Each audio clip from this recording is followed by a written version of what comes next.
मुंबईतले कबूतरखाने बंद केल्याचे घातक परिणाम आता समोर येताना दिसत आहेत। भुकेअभावी कबुतरांचे मृत्यू होण्यास सुरुवात झाली आहे। मुंबईतल्या रस्त्यांवर कबुतरांचे मृत्यू झाल्याचा दावा आहे। पक्षप्रेमी संस्था आणि संघटनेचा हा दावा आहे। मृत कबुतरांचे फोटो सोशल मीडियावर व्हायरल होत आहेत। कबुतरांकरता पर्यायी व्यवस्था उभारण्याची विविध संस्थांची मागणी आहे। या प्रकरणी मुंबई उच्च न्यायालय आणि महापालिकेने गंभीर दखल घ्यावी असं देखील म्हटलं जात आहे। या सगळ्याविषयी अधिक माहिती घेण्याकरता थेट जाऊया आपले प्रतिनिधी चेतन ननावरे यांच्याकडे। चेतन, या सगळ्या संदर्भातला मुद्दा गेले अनेक दिवस मुंबईत गाजताना पाहायला मिळतोय। मग कबूतरखान्यावर झालेली ही कारवाई असू दे, कबूतरखाना बंद करणं असू दे आणि त्यानंतर झालेलं आंदोलन असू दे, या सगळ्यानंतर मात्र हा मुद्दा अधिकच तापलेला आहे।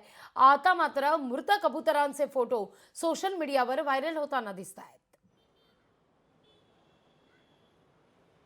निश्चित लागवी, कारण मनसेने या कबूतरखान्यांना विरोध केला होता आणि त्यानंतर मुंबई महानगरपालिकेने कारवाई करण्यास सुरुवात केली। हे प्रकरण कोर्टात गेलं, मुंबई उच्च न्यायालयाने बंदी घातली। मात्र या बंदीनंतर ठिकठिकाणी जे कबूतरखाने होते त्या ठिकाणी खाद्यपदार्थ टाकणाऱ्या लोकांवरती गुन्हे दाखल करण्यास सुरुवात झालेली आहे। परिणामी आता खाद्याअभावी कबूतरांचे मृत्यू होत असल्याची माहिती समोर येत आहे। तसे फोटो सुद्धा दिसून येत आहेत। दादर आणि फोर्ट या ठिकाणचे हे फोटो असल्याची प्राथमिक माहिती आहे, त्याची पुष्टी अद्याप होत नाहीये। मात्र काल पाहिलं असेल, जैन बांधव असतील किंवा वेगवेगळ्या प्राणी आणि पक्षी मित्र संघटना असतील, या रस्त्यावर उतरलेले होते आणि या निर्णयाचा फेरविचार करावा अशी मागणी झालेली होती। स्वतः मुंबई उपनगराचे सहपालकमंत्री मंगलप्रभात लोढा यांनी थेट आयुक्तांना पत्र लिहिलं होतं की पर्यायी जागा द्यावी, कारण कबूतर हे इतर पक्ष्यांप्रमाणे कुठेही नॉनव्हेज खाताना दिसत नाहीत। परिणामी त्यांचं खाद्य बंद केल्यामुळे आता त्यांचा मृत्यू होण्यास सुरुवात झालेली आहे।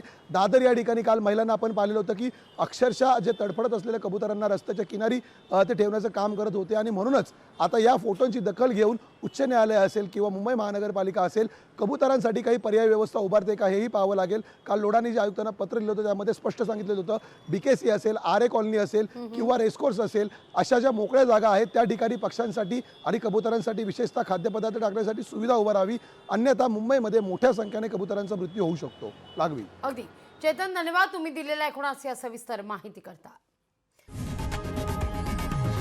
लोकशाही मराठी ऐका, पहा, जागरूक रहा।